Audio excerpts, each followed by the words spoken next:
Hello and welcome. My name's James. I'm from the Candidate Coach, and thank you very much for taking the time to attend our workshop today. This particular workshop is called How to Land a Graduate Job in Australia, and we're going to be focusing on some tips. I'm going to aim to give you some tips today that maybe you haven't heard. We're going to go through 12 tips in particular, and hopefully, there's a couple of things amongst those tips which make you think, wow, I didn't know that, or I'm not doing that.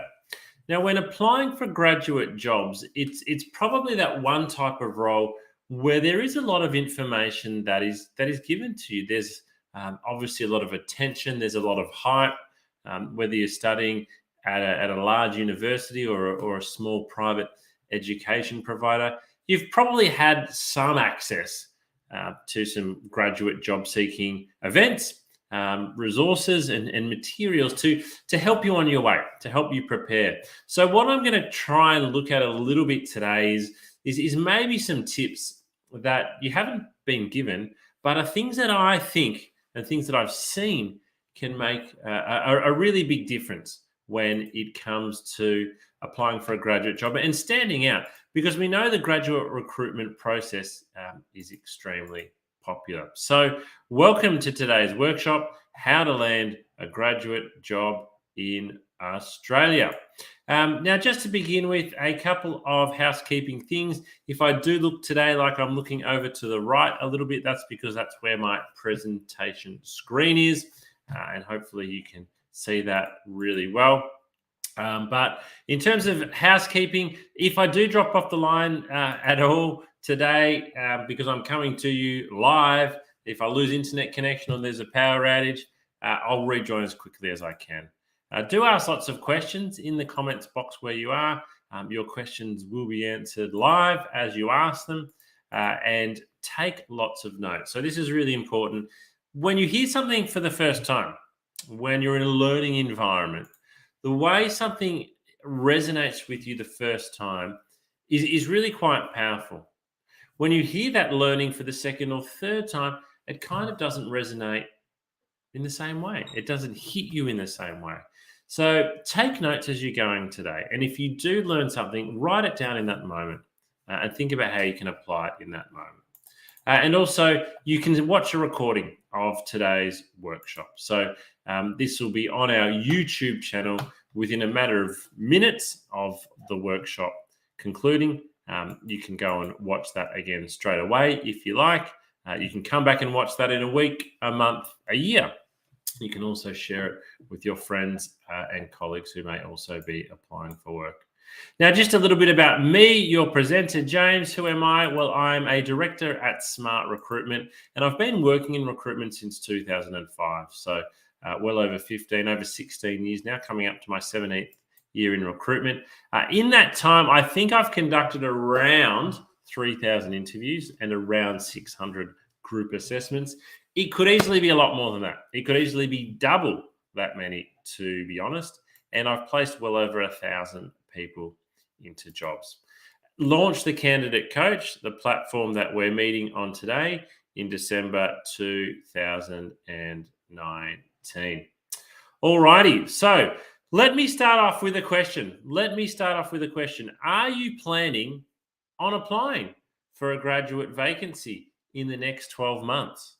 I'd be really keen to hear from you if you're watching this today, so we know in the audience, are you actually applying for a graduate vacancy in the next 12 months? Or maybe maybe you're in your first year of university, first year of your course. It's a 3 to 5 year course, but you've decided that, look, it's really important that you start to understand the job application process. And if that's you as well, then good on you for joining us today. Okay, according to Grad Australia, based on all the data across all the industries, the average employer reviewed, let's call it 2,000 graduate applications for 59 positions. So straight away you think 59 positions, that's pretty good. That's a large number. 2,000 applications. What does that really mean? Well, that actually means it gives each graduate a 1 in 30.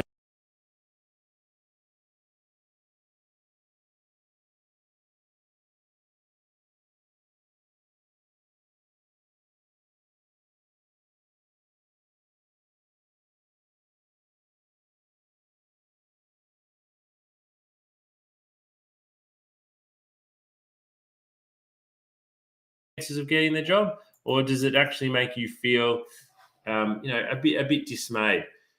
From this list of emojis, if you had to choose, type into the comment box, how does it make you feel? How does it make you feel having a 1 in 33 chance?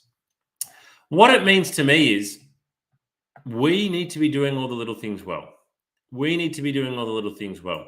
So if we've got a 1 in 33 chance, we need to do the big things well. Obviously, we need to have a good resume, a good cover letter, good interview technique. We must do all of those things.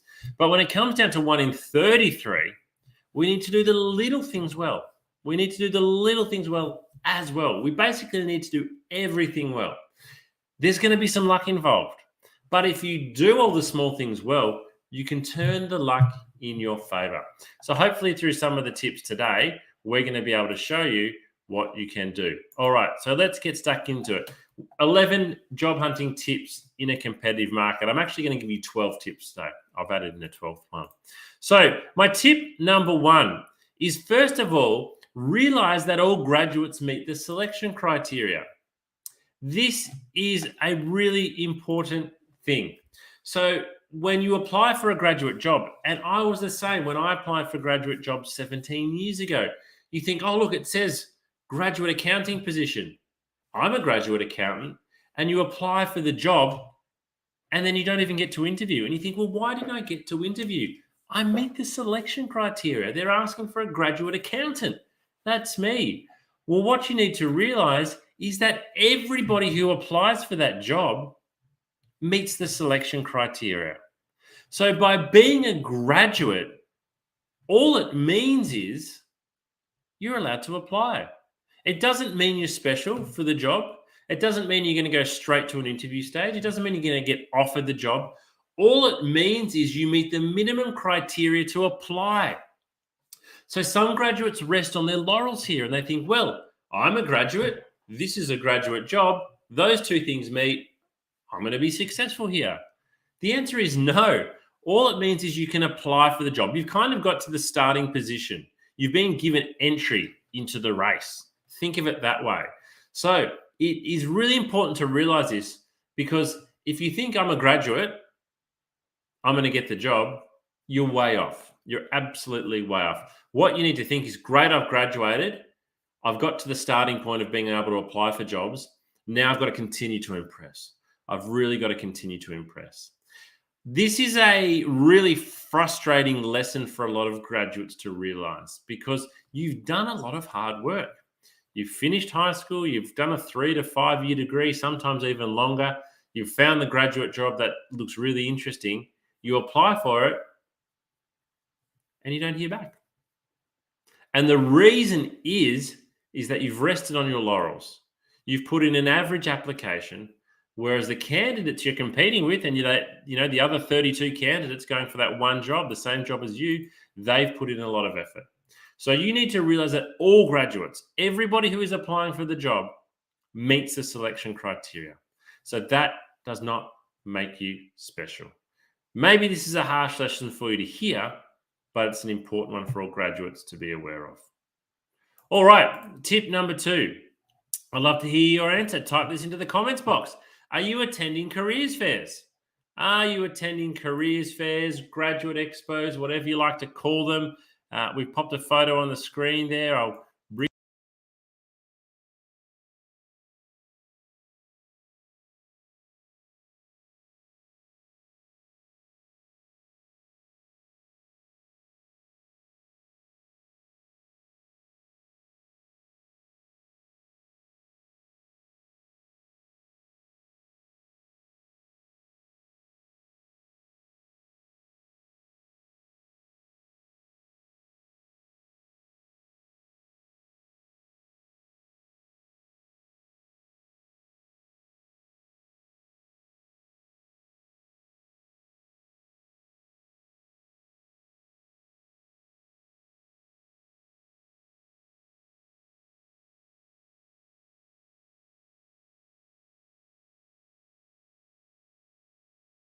Alrighty. So if you're going along to careers fairs, here's what I want you to do.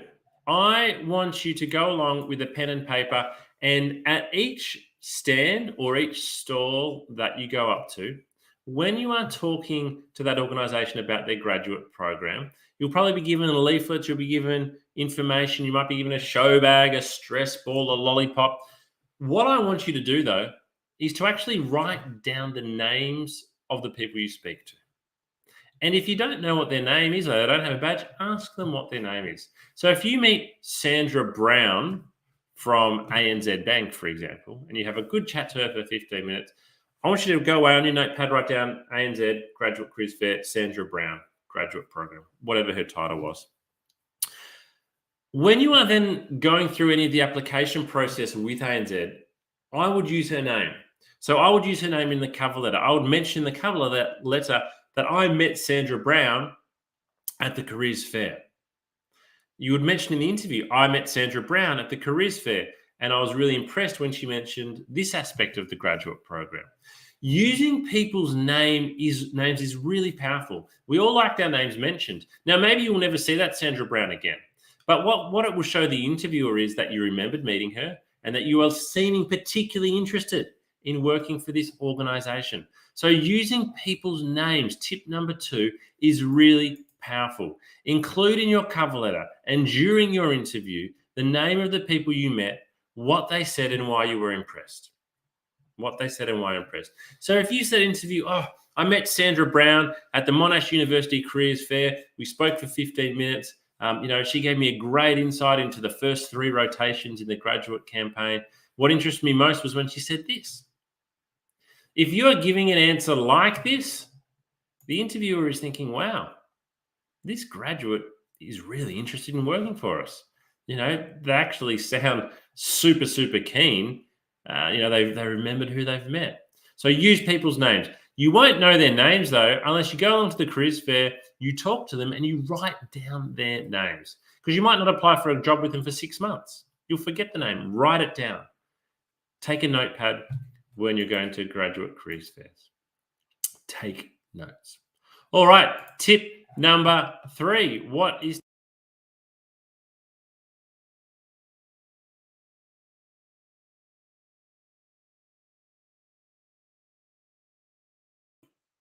has the same qualifications. So again, we're coming back to my first tip. Everybody's got the same qualifications here. Everybody that has applied for the job or can be considered for the job is a graduate. You're a graduate. The other 100 applicants are a graduate. So we need our resume to stand out because we're kind of all the same. And one way we do that, or the best way to do that, is to have what we call an achievements-based resume. An achievements-based resume. Now, if you're not sure what an achievements-based resume is, I encourage you to attend our resume workshop, which will be on next week, most likely. Stay up to date with our LinkedIn page or our candidate coach pages to find when we're running workshops, but we run 2 workshops every single week. Next week, I believe we might be doing our resume workshop, or you can watch a copy of one of our previous ones. And we show you how to make an achievements-based resume, because it's your achievements that make you stand out. So if everybody's got an accounting degree and everybody's working in hospitality, everyone's sounding pretty much the same. But if you can highlight your achievements, maybe you got a high distinction for corporate accounting law. Maybe you got a promotion when you were working at McDonald's. I know what you did at McDonald's. I've got a good idea of what you studied. Your achievements tell me that you did it well, and that's what I want to know. Alrighty, tip number 4. What's tip number 4? Show what you know about the company and the industry. Because today we're talking about how to stand out as a graduate, right? We're talking about how to stand out as a graduate. Now, every graduate knows how to go onto the company website. Every graduate knows how to go onto the careers page of the company website, or the LinkedIn page, or any other social media platform. And pretty much every graduate does research into the company. But if you really want to stand out, and that's what this workshop is about, show you know information and you have an interest into the actual industry, the marketplace that organization works in. That will really help you stand out. So where would you go to find out this information? Well, you would simply Google. Let's just say you're applying for a job in chemical engineering, and you've applied for a job with a company called Worley Parsons, which are a well-known chemical engineering company. Now, you can find out a lot of information about Worley Parsons, and all of the applicants will. But if you can actually show that you're really interested in the chemical engineering industry and the marketplace that this employer works in, and you know what's happening out there at the moment, this is what's going to make you stand out from other candidates. So you must do more research than the other candidates. You must be the best researched candidate in the graduate application process, because if you're not, you're probably not going to get the job. Company websites, careers pages, press releases, and annual reports. So those are those two ones there: press releases and annual reports, as well as industry news. They are the ones that are going to help you to stand out. That's what you need to do. That is what you need to do. Industry news, industry websites, and groups. Go and join an industry group on LinkedIn. There's no reason why you can't. And then you can mention that in the interview. And what you're suggesting to the interviewer is that you're really passionate, not only about this company, not only about this job, but also about the industry. This is where your future is. And that stands out. That is impressive at interview. So what's with all the research? Well, I want to share a quote with you here. I want to share, not a quote, a LinkedIn post from well-known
important.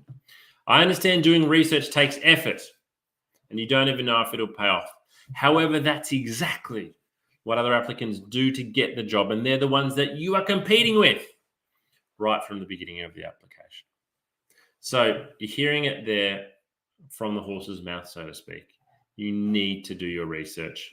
And if you think, I kind of can't be bothered, well, just think about the fact you're competing with at least 33 other people for one job.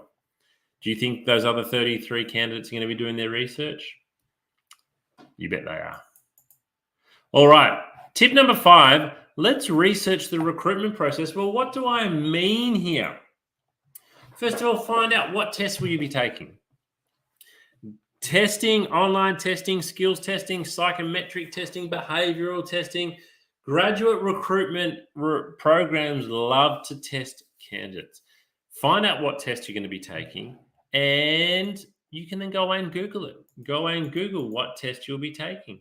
What assessments will you be asked to complete? Are you going to be asked to complete a group activity assessment? You can then go away and research this, particularly with the tests. You can research it here, what other people have to say. This will help you to best prepare. What do previous candidates have to say? There are review sites now. You can Google the graduate recruitment program recruitment process for big companies, and you'll find posts, you'll find blogs, you'll find even more official pages where they talk about what happens and what you can expect. All right, tip 6. This is a big one. Practice your interview technique. It's the only way it will get better. Now, this sounds unsurprising, doesn't it? This sounds unsurprising. James, you're telling me to practice my interview technique. Well, duh. Everyone says I should practice my interview technique. Guess what? No one does it. Nobody actually does it. They might do it in their own mind. They might read some questions, but they never sit down with another person and say, hey, here's 10 questions. Can you pretend to interview me? Hey, mum. Hey, dad. Hey, brother. Hey, sister. Hey, girlfriend, boyfriend, partner, friend, colleague. Do you mind spending 15 minutes asking me some interview questions and just telling me how you think I answer them? You will get some valuable feedback if you do this. If you don't do this, your interview technique is probably going to suck. And it's only going to suck because you haven't been bothered practicing it. So if you want your interview technique to get better, you need to practice it. And by practicing it, I don't mean scrolling through articles, reading what questions you might get asked. I mean literally printing out those questions, giving them to someone, and asking them to tell you how well they think you answered them.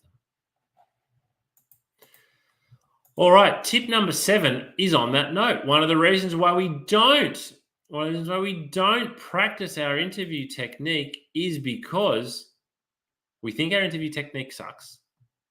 And we're embarrassed about our interview technique. We're also too embarrassed to practice. And one of the reasons is we feel like we struggle with our nerves.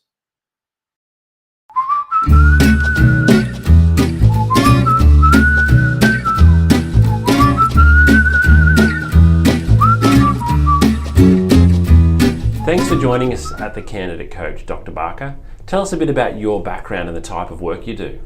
I am Dr. Sarah Barker. I'm a clinical psychologist. I've worked in workplace mental health with Black Dog Institute for the past 7 years.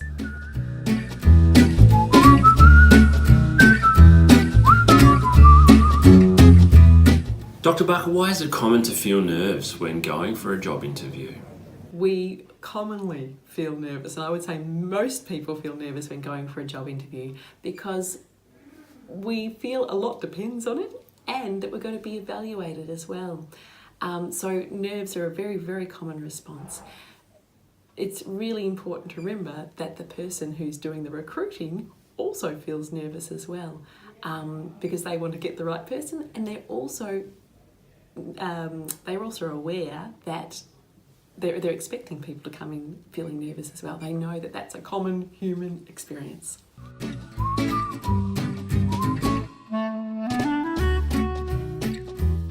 What can we do before the interview to help best prepare so that we're not overcome by feelings of nerves and anxiety? To best prepare ourselves to avoid some of those feelings of anxiety and nerves before an interview, firstly is to accept, I think, that they're going to be there. And actually, a few nerves are actually helpful. They help us give our best performance, give our best answers, think the best on the spot. So accepting that there's going to be a level of nerves is okay. But I think also probably an hour beforehand or the morning before the interview, really practicing some breathing strategies, whichever is your favourite breathing strategy, to calm those nerves down, calm the system down, calm the breath down, and allow your body to relax as much as it can into the interview. I also think preparing answers and having a practice in front of the mirror of some likely answers that are going to be, or likely responses to questions that are going to be asked can be very, very reassuring, because often the questions we predict are there. And even on the internet, there are usually lots of questions for any job that are typical questions that you can then prepare a brief response reflecting on your experience beforehand. So it's not such a test in the moment then, because you've got some preparation behind you. The other thing I think too is reminding yourself, I've got this far and this is a good thing. And, they're interested in getting to know me. I'm also interested in getting to know them, and concentrate on the relationship too and enjoy the relationship as much as you can. They're usually going to try and put you at ease so that they can see how you respond as well.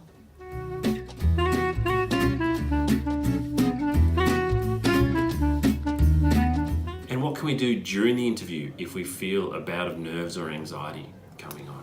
It's very common for us to suddenly feel overwhelmed in the moment in an interview. If that happens, take some deep breaths. It's okay to buy some time. It's okay. And also, when we take deep breaths in an interview, know when it's only usually us that notice. Okay, so taking some deep breaths can really be helpful, and even saying to the interviewer, could I just take a moment here just to pause and gather my thoughts, and then just breathe. Okay, and then when you're ready, come back and say, I'm ready to continue on. And that's a fine way to manage nerves during an interview.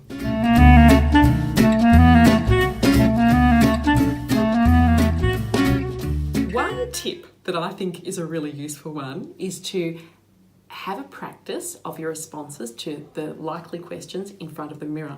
Something you might notice is that the questions you're feeling more confident about, you'll smile more, you'll be more relaxed, you'll strut your stuff a little bit as you respond. You'll notice too the questions you feel less confident about, you might stop smiling or your face might change. Those questions are the ones you need to practice a little bit more at and remind yourself of your confidence with that, or prepare your answer so that you do feel more confident, because your face will actually tell you in the mirror, and that can be good preparation for the actual interview of knowing where to focus on in feeling more strong in your responses.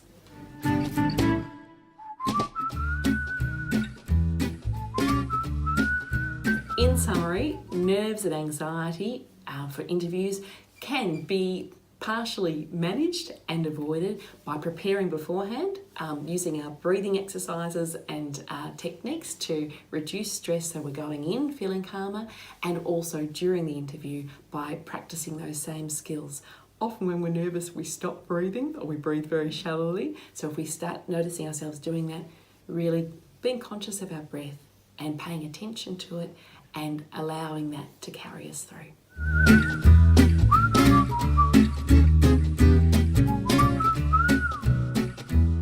Thanks for watching today, and we hope this has helped you best prepare for your next job interview.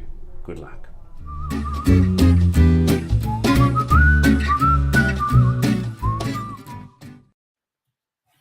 So my next question to you is, who do you want to work with? Who would you rather work with? On the left or on the right, depending which way my screen goes, somebody likable. Choice A is somebody likable. Choice B is somebody unlikable. Ugh. Who would you want to work with? Look, it sounds silly, right? But be likable. It will increase your chances of getting the job. When you're sitting down for an interview with somebody, whether it's a graduate job or any job, they are thinking, whether they realize it or not, do they want to work with you? Are you the person that they want to sit next to?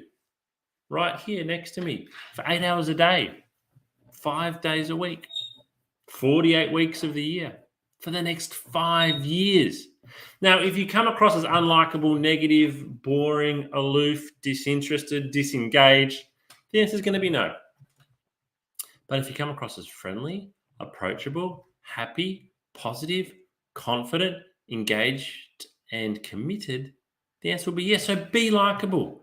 Be likable. Why? Well, simply, it will increase your chances of getting the job. It is human nature. I know it doesn't sound very politically correct, and it doesn't sound very formal in terms of going for a job. But if you are likable, if you can build some rapport, get along well, be polite, it will increase your chances of getting the job.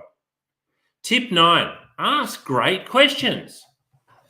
What do I mean by this? What do I mean by ask great questions? Well, at the end of every interview, you will be asked, do you have any questions for me?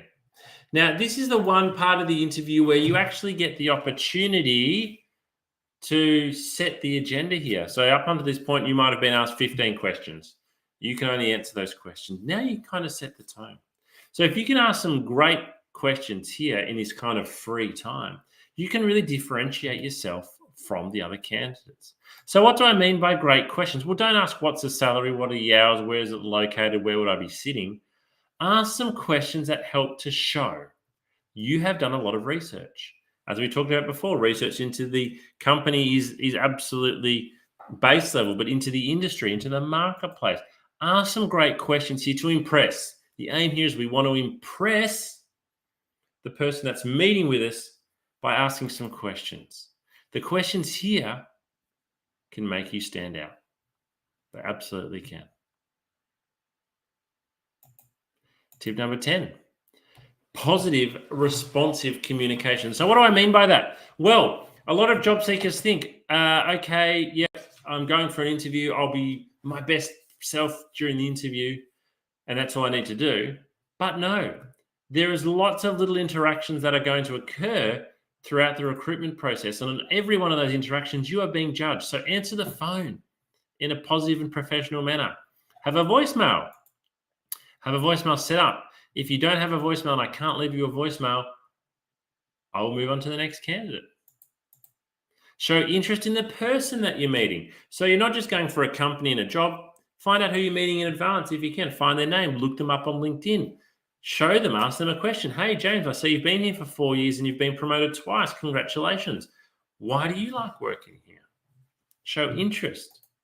Ask for honest feedback and really mean it. Show that you are genuinely interested in this company. And if you're not going to get the job or you can improve in your chances anyway, you want to know.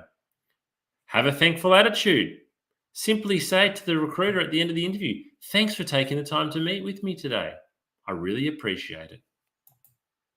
It will really help. All right, tip number 11, become a video interview pro. Most graduate interviews now are occurring via video. So what do I mean by becoming a video interview pro?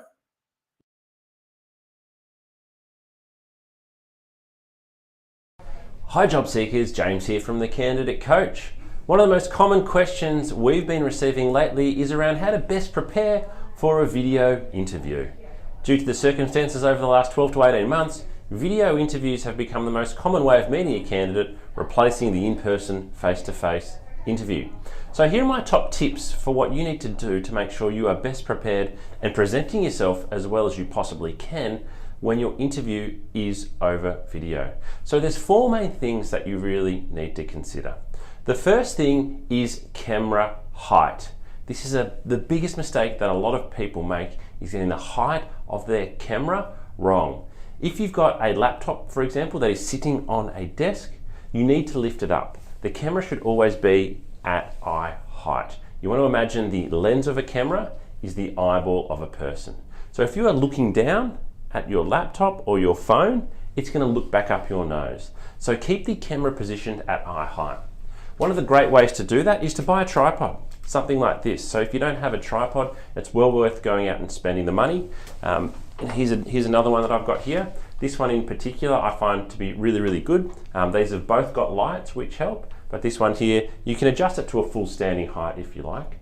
And it's available for not much money from a retail store.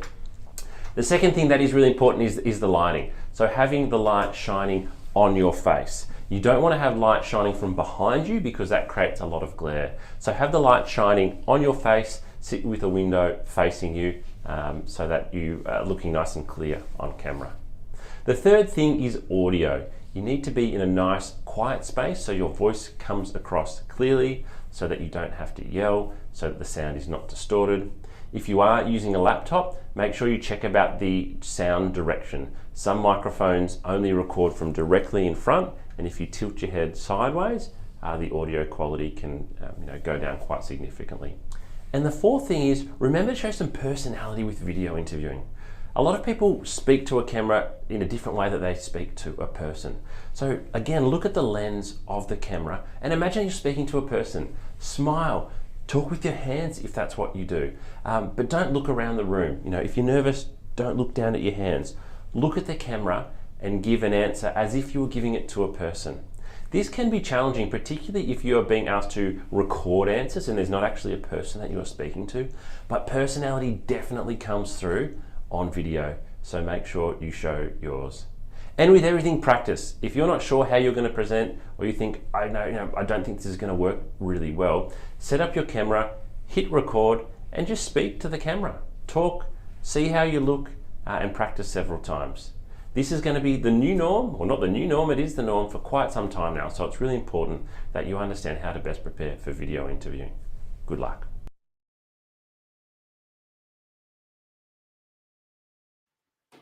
Tip 12 is our final tip today, and our final tip may be the most important one.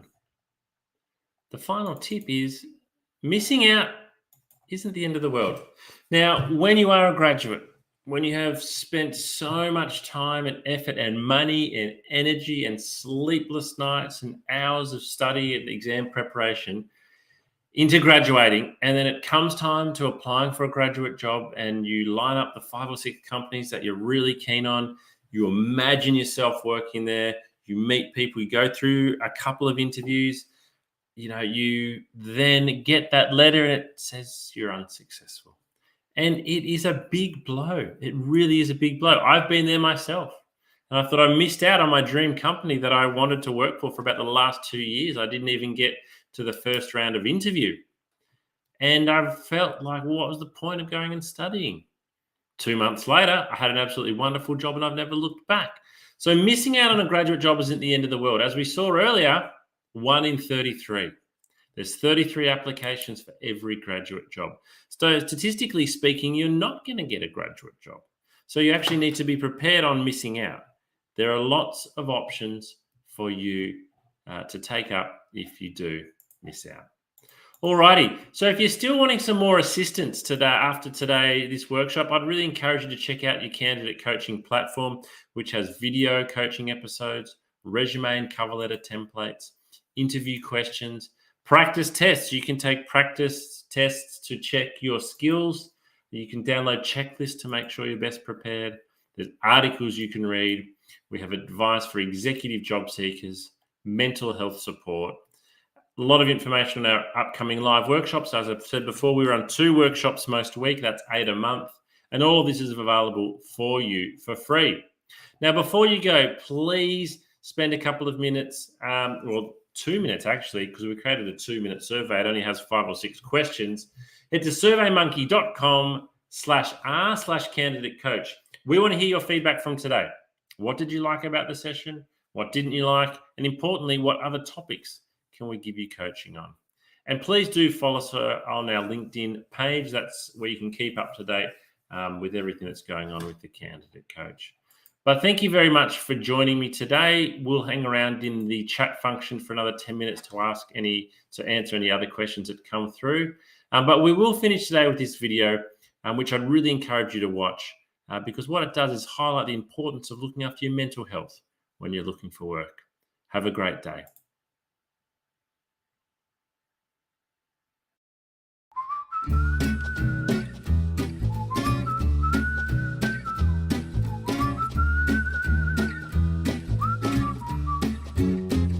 If you're not feeling terrific at the moment and you feel like your mental well-being has taken a little bit of a dip, please remember this is not going to last forever. There's lots you can do to manage your mental health and get back on top of it.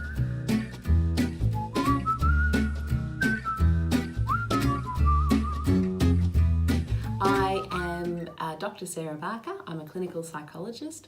I've worked in workplace mental health with Black Dog Institute for the past 7 years.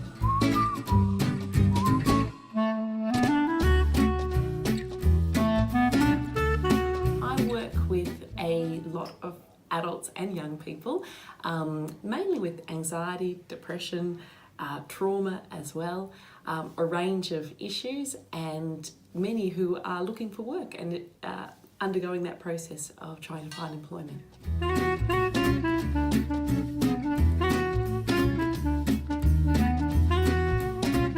Looking for work causes mental strain because our identity is tied up with our work. Work gives us meaning, it gives us purpose, it gives us company and connection. So it's stressful for lots of reasons looking for work, and it can take a toll on our mental health.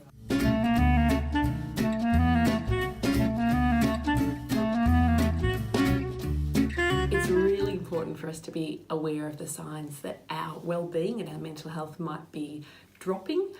Probably the biggest sign is changes in behaviour. So that might be changes in the way we're thinking or talking to ourselves. We might be saying things like, who would employ me? I'll never get a job. We might be really down on ourselves and really hard and critical on ourselves when normally we're not so hard and critical. We might also, in our relationships, change our behaviour. We might be more snappy or more irritable with people that we love. That normally we might be a little bit irritable sometimes, but not irritable in that way. Losing interest in things that usually sparked us and ignited us and gave us joy. So perhaps usually we like walking the dog and suddenly we start thinking, I can't be bothered walking the dog today. That sort of thing, those changes in behaviour are really significant because they tell us that something's different, and if we're noticing, I suppose, more than one of those and it's affecting the way we feel, and this is over a period of say 2 weeks or longer, then it's a really good idea to have a chat to a GP that you trust, and find out what might be going on, have a discussion and see if there's any physical reasons for that, or if perhaps your mental health and wellbeing might be able to do with a little bit of extra support, and then the GP can refer you on to see a psychologist, a counsellor, whoever is most appropriate for you.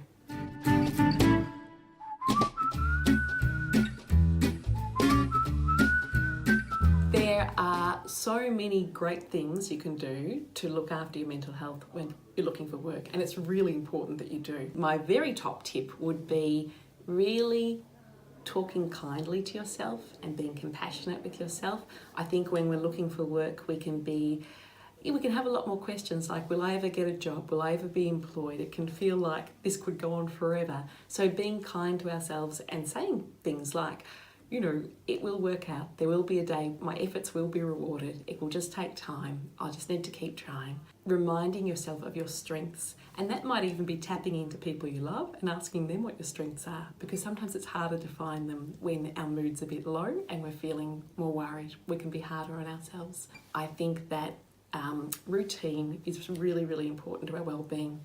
When we're looking for work, we mightn't have such a regular routine because there mightn't be a 9 to 5 start and finish time for a job, or there isn't.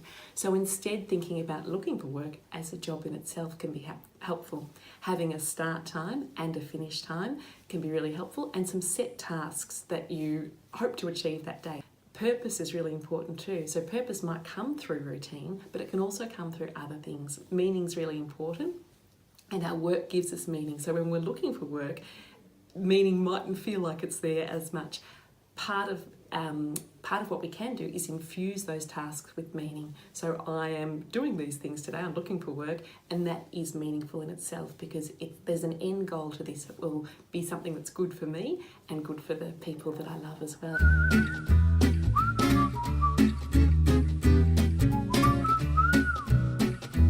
Some excellent resources for looking after well-being when looking for work are the Headgear app. The Headgear app is free, it's evidence-based, it's developed by Black Dog Institute, and it is fun to use. It uses mindfulness, so a technique to really help us relax and reduce physiological arousal, which can often occur when we're feeling anxious. It's got a 30-day challenge, which is just short, bite-sized little challenges to extend your well-being and grow your well-being, and that can be really extra important when we're looking for work.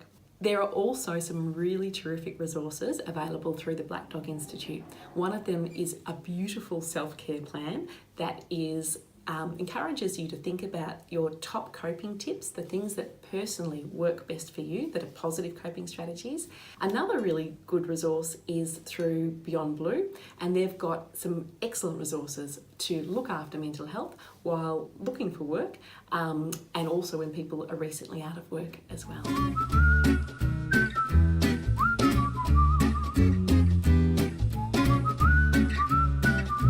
Probably time to seek professional assistance when you notice your mood is lower and you're feeling more down than usual, when you're worrying more and perhaps worrying excessively about things that you wouldn't normally worry about, and perhaps in your relationships too, when you're more tense with people and perhaps more snappy or irritable.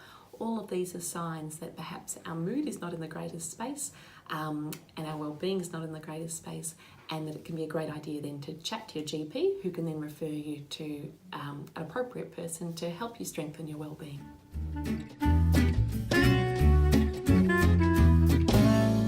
It's very common for people to have a dip, but please know that that's not going to last forever, and that there's lots you can do through looking after yourself, but also through getting access to professional support that can really give you a boost again and get you back feeling good as you're looking for work.